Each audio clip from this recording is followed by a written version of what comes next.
Good afternoon. My name is Dominique Bachelet. I'm an associate professor in biology and ecological engineering at OSU, and I have been a climate change scientist since 1989. In the last decade or so, I have focused my energy not only on creating content, but also on designing a variety of communication tools to share climate change information. This year, it's my great pleasure to announce that the Corvallis Arts Center has generously chosen to host an art show this fall dedicated to climate change under the title, What Will Nature Do? The public media has been effective at inflating the importance of climate deniers and at focusing on the worst negative aspects of the projected changes. The writing of these journalists has been found to cause denial, numbing, apathy, and more importantly, despair and hopelessness among the young. Today, we know that climate change is here, and we have seen the youth of the world rising and demanding action to limit the negative impacts on their generation. There are many ways to envision the future, and as a modeler, I've spent quite a bit of time simulating transitions toward a world adapted to warmer conditions. Given the inertia that has followed the thousands of publications, reports, and congressional hearings, I find it essential to diversify our approach to envision the future if we want to reach a broader audience. My optimistic view is that climate change was caused by us humans, thus we can do something about it. Many colleagues have talked about solutions and identified low-hanging fruit. I am hoping that through this series of lectures by scientists who are experts in their field, artists are inspired to give us their vision of what might happen when we get people engaged in working together in the spirit of responsibility and solidarity to fix the most egregious problem we've created. Today, it's my great pleasure to introduce our fifth speaker. I have asked the science speakers to inspire artists by showing us how ecosystems do function to survive adversity through adaptation and evolution. Dr. Abatzoglou is an associate professor in management of complex systems at the University of California, Merced. John received his bachelor degree in atmospheric science from UC Davis, his doctorate in earth systems science from UC Irvine. John's academic interests are primarily focused on climate science and impacts in the American West. His climatology lab works on a diverse set of research questions spanning climate science and meteorology, as well as their impacts on systems including water resources, wildfire, and agriculture. The research group also develops web-based climate services to help scientists and practitioners improve climate readiness. For example, his climate toolbox. If you have a chance, go check out climatetoolbox.org. It's very cool, and all my students are using it now. Okay, John, I'm really happy to have you here today, and thank you so much for doing this. Thanks, Dominique. And let me go ahead and share my screen. Can we all see that? Yes, no, yes, yeah. Thumbs up, great, okay. So, and one thing that Dominique didn't mention that I didn't include in my bio is that I learn a lot from working with my colleagues like Dominique. So I'm somebody who really comes to this field as more or less a meteorologist. I wanted to be a weather forecaster. I wasn't very good at forecasting the weather though, but I was innately curious in how these various systems, human and nature, sort of interact with the atmosphere. And I have the great fortune of being able to work with folks like Dominique. So today I will be talking about fire. And the sort of the imagery of last season's fire season is sort of imprinted on us. And I think there are lots and lots of real interesting artistic ways of representing fire that might be able to sort of evoke ways of thinking and action that maybe some of the numbers that I will be presenting today don't really impel people to actually act on. So I'm going to start by telling you the bad news, and then I'll actually try to bring in some of the potential good news, right? Because fire is not the end of the world. Fire can bring a sort of a renewal to the landscape. So we'll start with just some of the images. And you all in Oregon were at the epicenter of a really incredible amount of fire last year. And this is a map here that is showing the burned area, anywhere that's pink or orange or red there. Those are areas that burned last year. And just the time series here is showing us that last year in the Oregon Cascades, this polygon here, the amount of area that burned in the Oregon Cascades exceeded the amount of area burned in the previous 37 years. So an incredible amount of fire. All that, most of that happened with that Labor Day wind event that you had there. But that wasn't the only fire that you really experienced, because you were also privy to the smoke from the fires in California. And fire is a really interesting phenomena, such that you don't have to have your house, your favorite hiking area, be burned in a fire to be impacted by the fire. Smoke is having a huge effect on populations. It has a huge effect on our lives, right? Human health. And the images that are coming at the images that are sort of entrained in many people's minds include that image in the upper right hand corner there, with just these, you know, putrid skies. A similar story played out in California, right? So I moved back to California after spending 11, 12 years in Idaho, and I chose a really interesting year to come back to California. 4% of the state burned. Okay, and very similar to the story in Oregon, right? It's just an incredible amount of fire. And what's also interesting in California is that fire touched many different parts of the state, including these iconic species, right? We have fires burning in the coastal redwood systems that, you know, are really quite wet, right? They haven't burned recently to a reasonable amount. There is evidence, though, that those systems are resilient to fire and that they have actually burned historically. The giant sequoia, right? That those certainly burned substantially. They're protected groves in the Sierra Nevada. They actually depend on fire. However, this year they had relatively high severity fire. They actually, for them to actually develop a seed bank that's going to regenerate, they need low severity fire. So fire is not necessarily a bad thing. The type of fire they had this year was not good. And then interestingly enough, a large fire burned down near Joshua Tree. And another iconic species for the state of California, these systems are not adapted to fire, right? So this is also quite problematic. So a lot happened in 2020, right? We had a huge fire season in California, Oregon, and Colorado. A lot of people were pointing fingers, right? What was behind this huge fire season that played out across the West? People pointed to lightning. There was a lightning bust that occurred in the San Francisco Bay Area. And in fact, a couple of the fires that ended up taking off in the Oregon Cascades were actually ignited by that same lightning bust, right? Some of those fires were not fully extinguished, and they actually took off later. Humans start a lot of fires. We know that, right? Humans obviously are contributing to fires in the landscape. People were blaming arsonists, etc. There's also inevitably there's been this long fuming debate about fire and forest management, right, contributing to more fire on the landscape. And we certainly see that. There are certainly areas where the forest is overstocked with fuels, a lot of dead and down fuels, and those increase the potential for fire and fire severity. But at the big picture was that last year was incredibly hot, incredibly dry across a huge portion of the West. And that really set the stage for the big 2020 burn that happened across much of the West.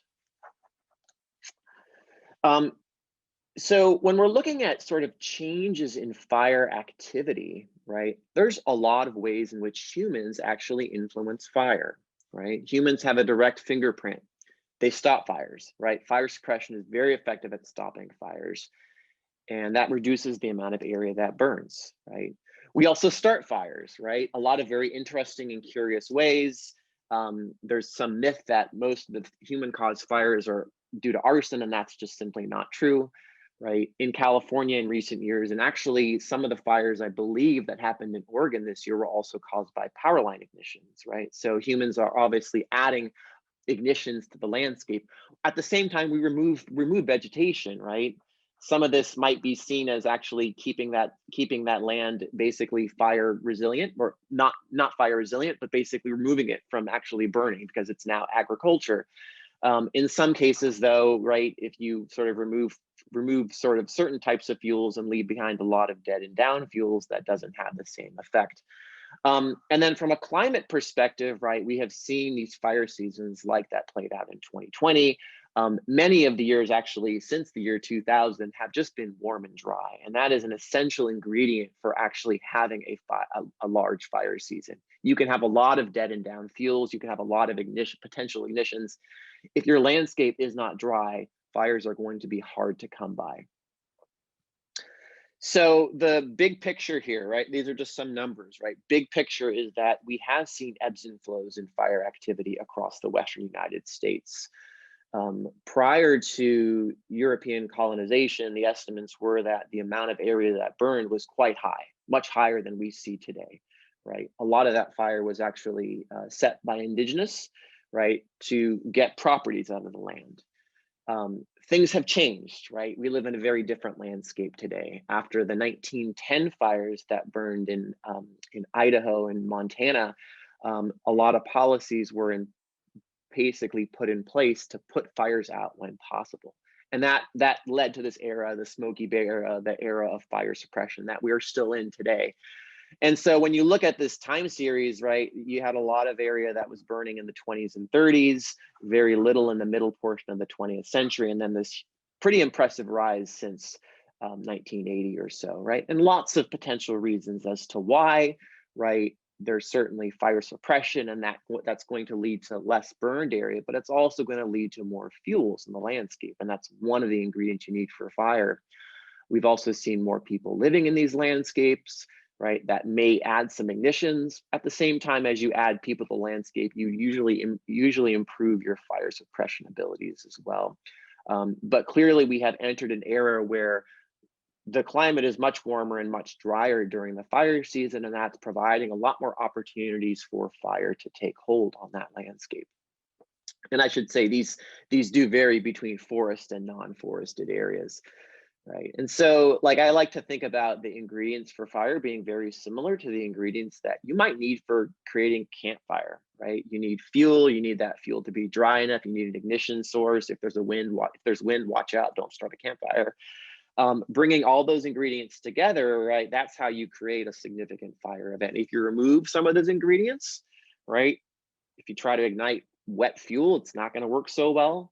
If you remove a bunch of fuel, you're going to have less of a flame, right? Some of those same ingredients and those same principles hold, but now we're scaling them up to, a large landscape.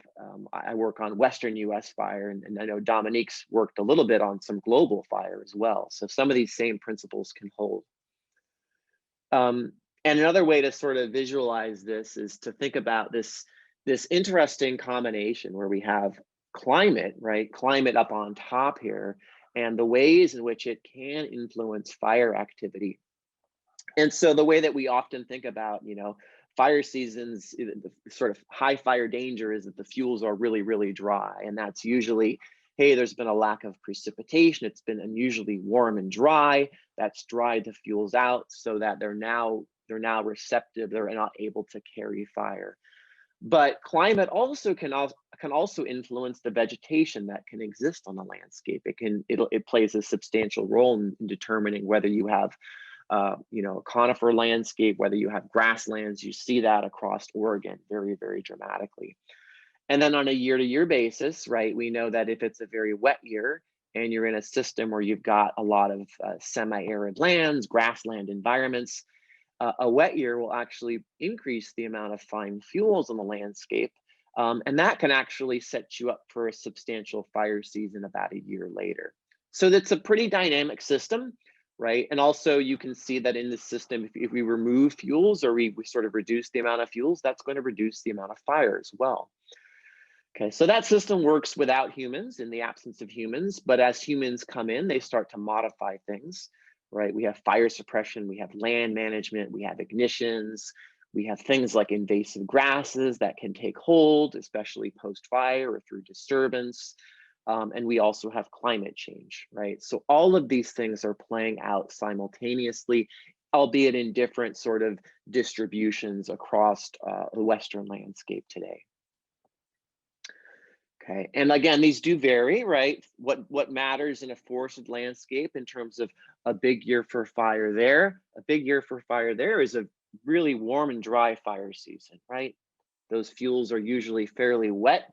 You have a lot of fuels on the landscape as well, but you have big fire seasons when those fuels become dry enough to burn. And then in the semi-arid landscape, you think about sort of central and eastern Oregon, those are areas where you don't have lots of fuels, right? And oftentimes the large fire seasons there will follow about 1 year or 2 years after a really wet year that allows for basically a bumper crop of grasses to grow and to cure out.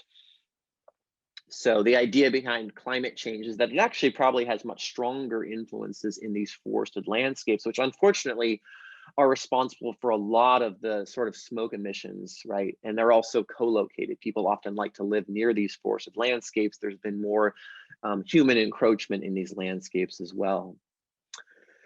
So we know that on a year-to-year basis, right, warm, dry fire seasons are often big fire years, particularly in forested regions. And so this is looking at some data here from work that myself and a colleague did. And there's 34 or 35 individual dots here. And on the x-axis, this is basically a measure of how dry those fuels are during the fire season. And then the y-axis is the amount of area that burned in the forests themselves. And so you can see a pretty strong fit here. It jives with the first principles. These systems burn more when they're dry. This is fairly straightforward. So there are arguments that are going to be made about, hey, what about ignitions, right? This argument would suggest you don't need ignitions, right? If it's warm and dry, like, by the way, it's been since the year 2000, color coded in red here, the data since 2000. If it's warm and dry in the summer, odds are is that it's going to be a substantial fire season. And we've done some additional work, and we wanted to put some first estimate numbers on just how much of the increase, or just how much of the burned area that we've seen in our western forests since the mid-80s has been due to climate change. So taking those principles of how climate change might influence the dryness of fuels in the fire season, we essentially conclude that just under half of the burned area can be explained by the uptick we've seen in human-caused climate change, right?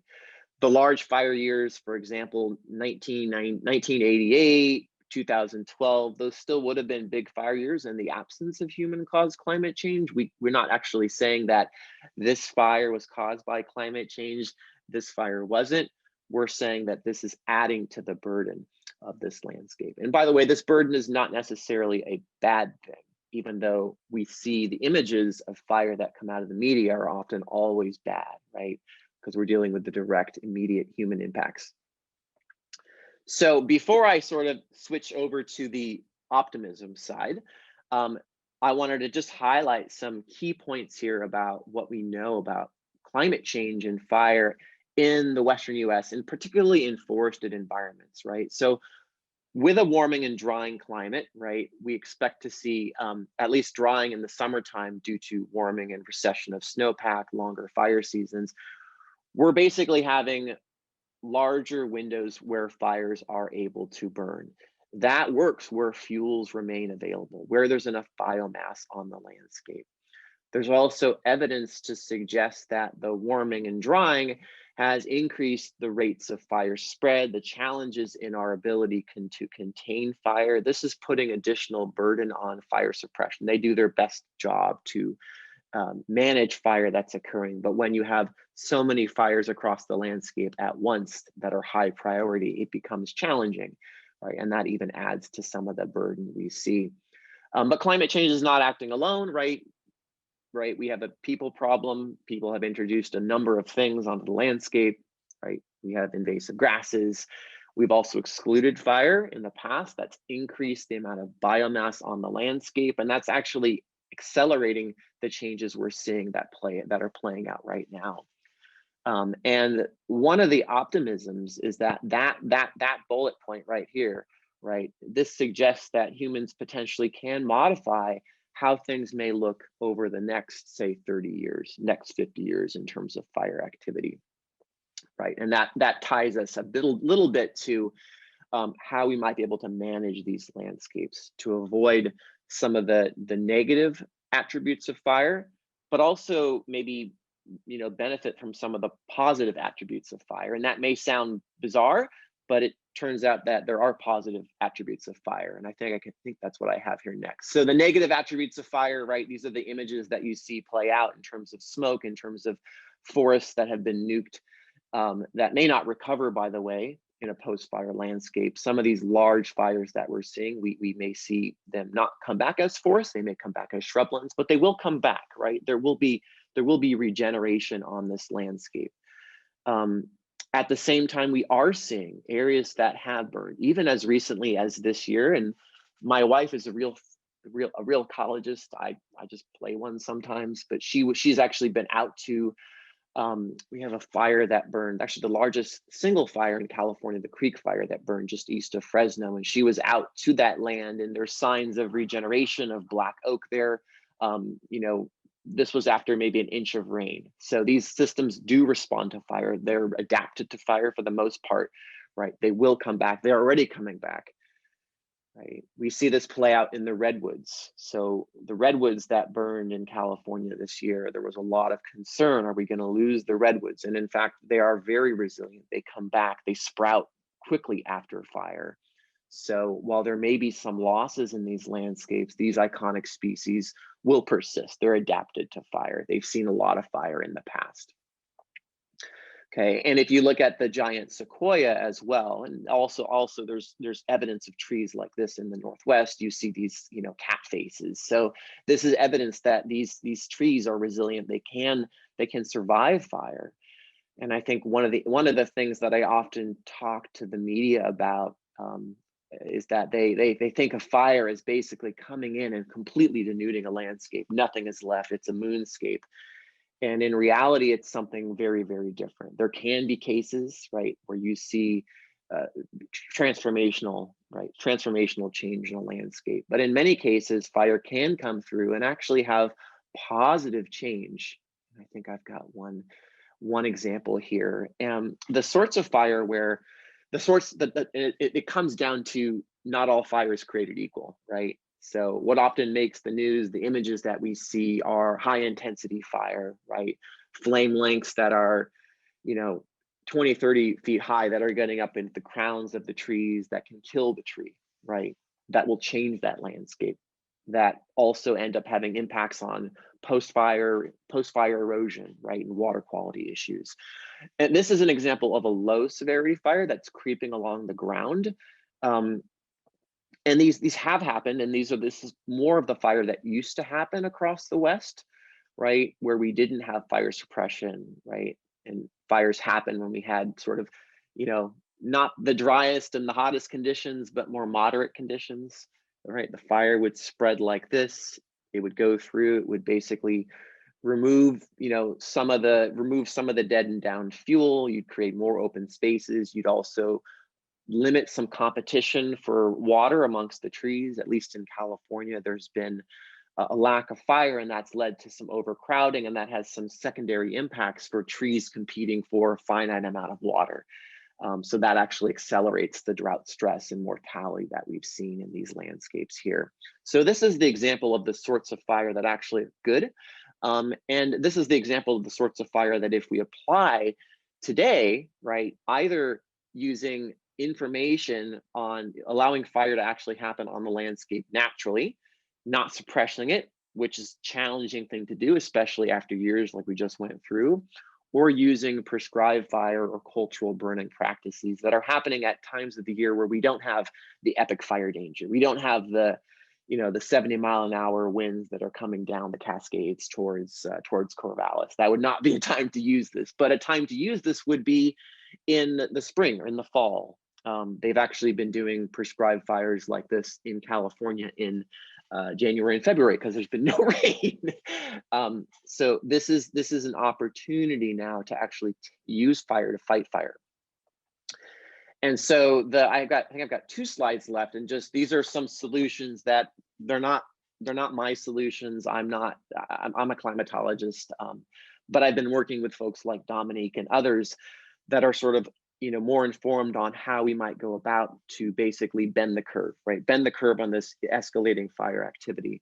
And so you're right, trying to reduce fuels, right? And there's different ways of doing that. One is basically using fire to fight fire, and that's allowing for fires to burn, either during sort of more quiescent fire seasons, right? You kind of have to ask yourself, when do you want fire? Do you want the fire during the, the hottest, driest summer on record, or would you rather have fire during a run-of-the-mill summer?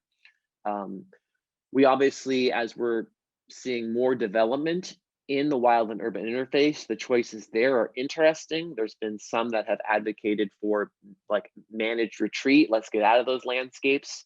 I don't know how practical that is.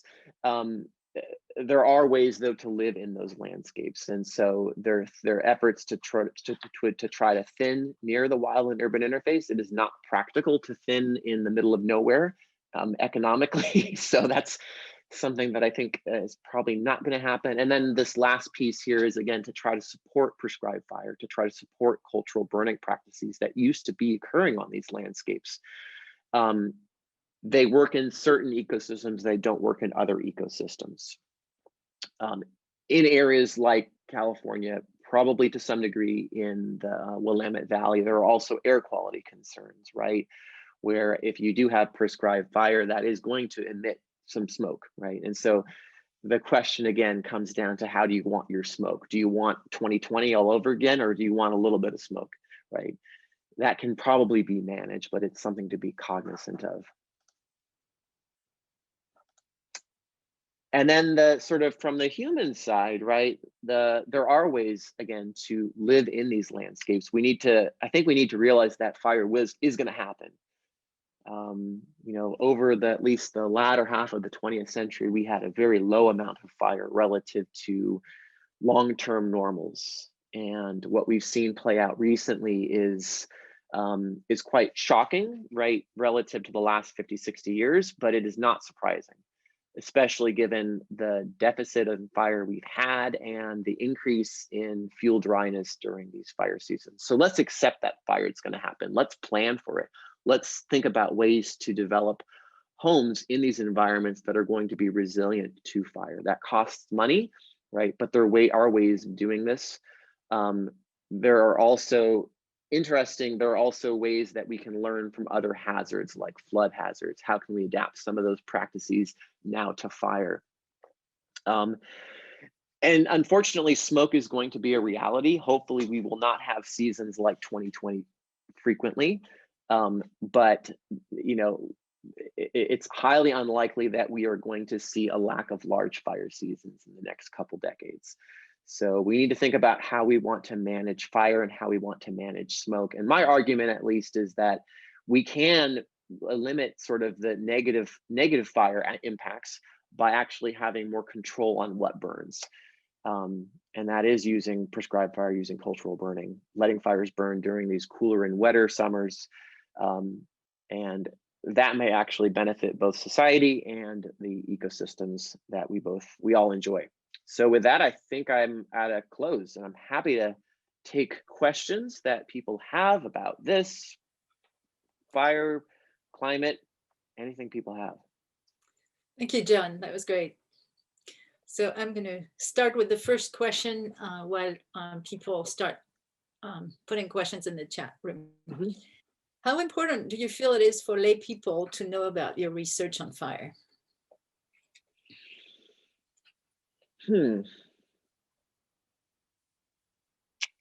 I think it's important,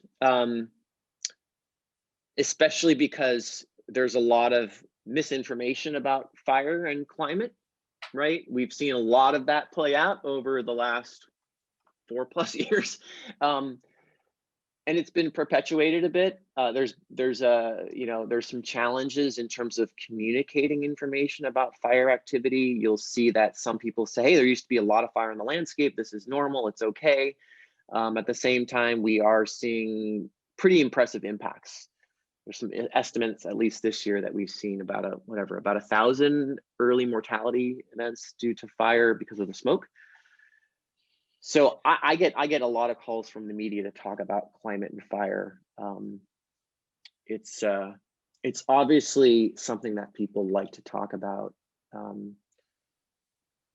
I don't know how much of that's getting through to the layperson, though. That's an interesting question. And there may be some things, again, as scientists, we like to go to numbers, right? I like to go to numbers. And does that captivate people to act or not? Is that just something they go, I don't know. I don't know what 100,000 acres is.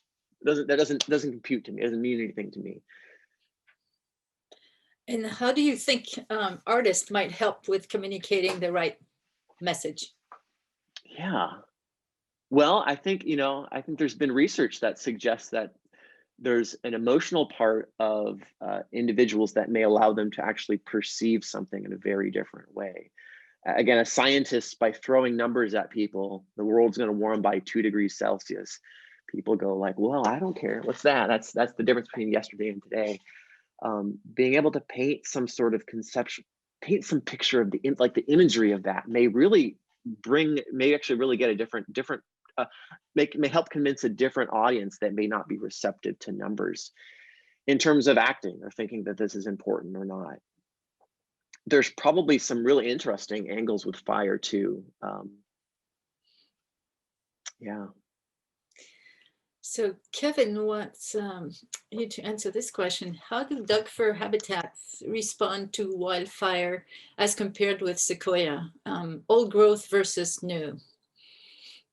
Yeah, and this is going to expose my lack of being a biologist or ecologist. I think Dominique might have a better answer to that one. Should have asked Crystal to come over. Yeah. I don't know that one.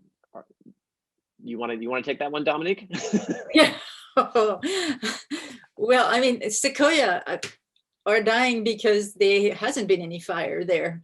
And so we badly need to bring back the fire in sequoia groves, but of course not the dramatic fire. In Doug fir, it's a wet forest, and so the history there is, it's infrequent, but they are large fires. People forget about the 1930s fire, the Tillamook burn. It's like on very warm, dry years, it can burn really well. And because we have a lot of plantation, particularly along the Coast Range, single species and single age burns even better. It's like candy for a fire with the right conditions, like high winds.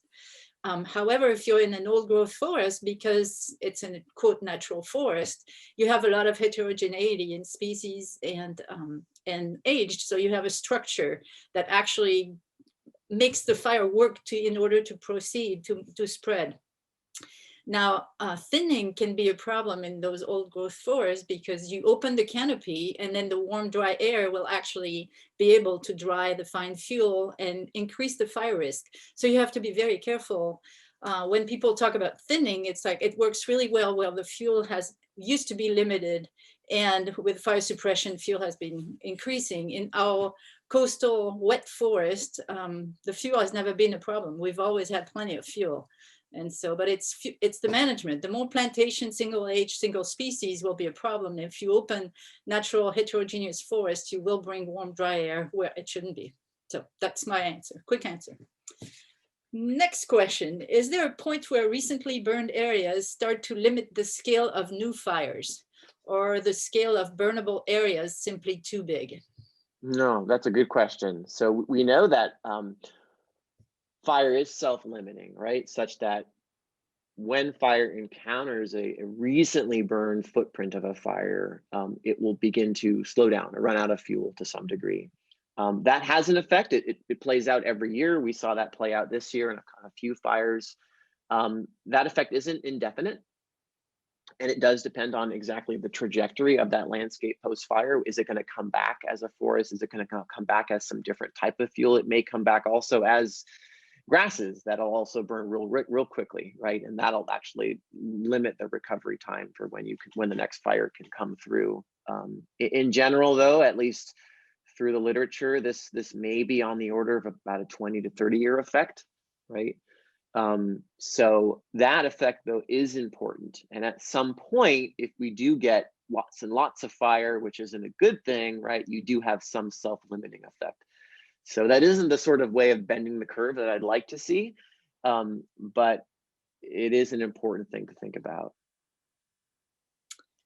John is asking, there's been a long conversation about the folly of creating communities in low-lying areas subject to flooding, but the pressure of real estate development and people's interest in living in land-water boundary areas seem to prevent large-scale no-build zones from being created. Is the conversation about construction in fire-prone zones similar in scale and scope? Yeah, I think this is starting here in California. And I have a little firsthand knowledge of this. So we moved down in February of last year, and the Central Valley isn't for us. But so we're looking actually at moving into the foothills of the Sierra Nevada, where fire is a real problem.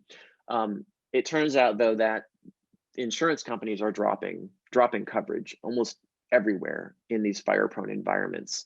That's basically saying that's not exactly as a no-build zone, but it is basically saying, hey, if you want to live in those areas, you're probably going to have to pay $10,000 a year for the sort of the fair insurance. It's not a great economic incentive, because it doesn't necessarily say if you've actually done things around your home or you've created a community fire break that alleviates you. But I think that there will be some choices that people are going to make. There also may be building standards that are different for those fire prone zones.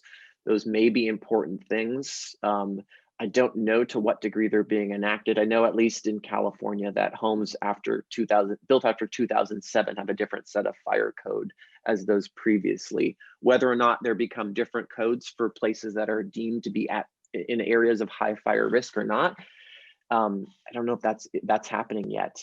But I think the recent fire seasons are letting people have a second thought about building in some of these areas. Although the pandemic has now pushed them out into those areas, so there's some competing things going on. So if you had all the money in the world, what would you prioritize in your field? In my field, I don't know what my field is anymore. As a scientist, As a scientist, what would I prioritize? Or as a student, you can answer it any which way you want. If you were yeah, I'm gonna think about trying to prioritize the funding for living with fire instead, since we're on that topic, and I don't have a good answer of how to distribute funds within researchers. I think there needs to be, we need to have a proactive effort for fire. We've had a reactionary effort to fire for the past, century or so, and it's biting us now. We're very successful at putting out fires, but the ones we don't put out impact us severely. So I think that, I think more monies ought to be devoted to, proactive fire management, right? We've seen the Forest Service budget being eaten up by responding to fire events, and that's left less money to other aspects of the Forest Service, including sort of, working on sort of fire prevention. So not fire prevention, proactive fire management, fire treatment strategies, right? And so I think that seems to be a way to sort of help us live with fire in these landscapes. Nobody wants to sort of, whatever, this assisted migration out of these landscapes. So I think that I would prioritize that. There's been a lot of money in California invested in technology recently over the past few years, better systems for detecting fire, better sort of, web services, things like I do. And I don't think that ultimately is the problem. I think it's a human problem, and we have to sort of figure out how we can actually get some acceptance of fire, the good kind, to curb the bad kind. What was the most surprising thing you've ever encountered in your scientist life? Ooh. Most surprising thing that I've ever encountered.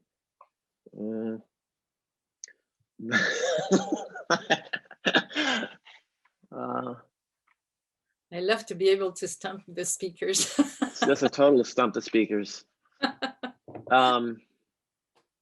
Boy, I don't think it was anything scientific in terms of a finding. Um, I want to go and say that scientists are just they're all humans. They all act very differently. So I've been very surprised by certain scientists that I've interacted with who are very compassionate and want to help. They basically spend their careers trying to help people out, and others who do the exact opposite. So that's not really a surprising thing from a science perspective. It's more just on, scientists are humans and they're all different. Yeah, I probably have a better answer, but it's not coming to me. What got you into climate change? Good question. So I've always been interested in weather. Even as a 5-year-old, I think I was getting barometers and thermometers for gifts. I mean, I had like too many of them, rain gauges. And it's weird. Like I was getting rain gauges and I grew up in Southern California where there was no rain. So I'm like, this is easy. This is an easy job. And I went to school for atmospheric science, meteorology, but I started to see that there were other ways in which climate impacted human and natural systems. And with climate change becoming an issue, I was in a department that had a lot of folks as a grad student, a lot of folks that are working on different issues of climate involved with carbon. I started to get some interest in that. I think ultimately, though, it's trying to find a way to connect science with what matters on the landscape. And I found that, I work a lot on climate impacts. And again, it's sort of humans, human systems, agricultural, water, and ecosystems. And these are the things that, we all care about in different ways. And they connect us to the land, and they're a little bit more tangible than just thinking about what the temperature is, right? Or how much precipitation is going to occur. What are your reasons for optimism looking forward? Yeah, so I think there's a few, right? One is I see a lot of energy and passion from the younger generation, students that I'm teaching today, that I didn't see. And I've not been teaching that long, but I guess this is my 14th year now being a faculty. I didn't see that 14 years ago. I do see it today. So that gives me some hope. I also see, at least on the policy front, that we're beginning to make some changes, right? Internationally, and then also nationally. There are some states like California, Oregon, and Washington that are making some changes that seem like they're going to make a difference. I'm optimistic that we are not going to see that worst case scenario. I think there's obviously room for hope. Yeah. Okay. So for the people who are listening to your talk today, what's the one thing you want them to take away from the things you've said? Yeah, I think maybe I'll do two things because I don't know. I'm judging which one's better than the other. The one thing is that warmer and drier summers lead to more fires. We've seen more warmer and drier summers. We're going to see warmer and drier summers moving forward. So if we do nothing, right, and we just pretend the problem is going to go away, it will go away, but only after we have huge forest loss, right?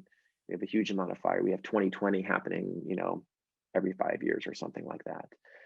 And the other part is that I think the message is that we can manage part of this problem, right? In some systems, we can manage the land to have more good fire and less bad fire. That requires money and that requires investment. And we need to make that, I think we do need to make that a sort of a priority for policy moving forward. Otherwise, we're going to be left with more of these bad years like we've seen this year. So this is a personal question. How do you deal with trying to change policy? Do you have a direct line to a politician you can talk to and try to push new policies? No, not after moving to California. I'm too new, and my last name has too many vowels right now for people to contact me on that. In Idaho, you know, interestingly, so Idaho is obviously a very, very conservative state. There's been essentially no investment on climate change issues related at a state level. However, even there, I've had a couple conversations with state representatives on pushing issues of climate change into the education system. We fought a bit with they actually pushed some of the climate change off the K through 12 curriculum. We got it back on. We've tried to raise the issue of climate preparedness for the state and some of the communities there. So I guess at a city level, I think there's been some change. I think what we're looking for now with some of these bigger questions, it goes up to the state or higher. I don't have a link there. So Yeah, it's not easy. And I see in France it's the same. It's really difficult to have people really getting ready for this. They know it's coming, but they still, you know, it's hard to tell people to get out of the fire-prone environment because they don't want to move, and they That's will right. rebuild in the same place, and it's like it's gonna come back. That's right. Yeah. So yeah, it's complicated. Well, I don't see any more questions, so I want to thank you, John, very much for being here today. Our next Thanks. speaker is Jill Pelto, and she is a scientist who actually does watercolor with the data. So she actually uses the data, and she's fairly famous. All of us have used her art in our presentations, and she's been on the cover of the Time magazine, I believe. So it'll be fun, and that's on Thursday at 5 o'clock. So thank you all of you for attending. Thanks, John.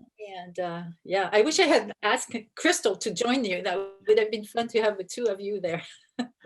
I would have been quiet the whole time. I just let her do it. Okay. Well, thank Thanks, you all. everybody. And if you have more questions, John has his website on the Art Center page, and so you can contact him. And there you go. Thanks again. Bye-bye. Bye, John.